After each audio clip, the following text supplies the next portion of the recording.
বিসমিল্লাহ, আল্লাহ ওযু শুরু করলাম। ওই দেখো পানি নষ্ট করছে। এই অজু করতে আসিস না, মসজিদে আসিস কিসের জন্য? এসব ছেলে পেলের জন্য যে মসজিদে অজু করবো তাও পারি না, খালি পানি নষ্ট করে। নামাজ পড়ার খোঁজ নেই, খালি মসজিদে কে মেয়ে করিস। যা বাড়ি যা। ভাই আমার ওযুটা ভালোভাবে হয় নাকি দেখেন তো।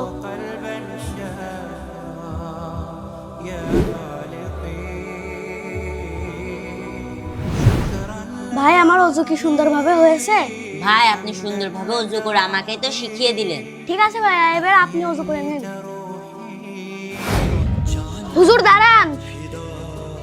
আপনার কোনো কথায় যদি কেউ কষ্ট পায় আর মসজিদে যদি না আসে, সে নামাজ না পড়লে পারে তার গুনাহগুলো সব আপনার ঘাড়ে চাপবে।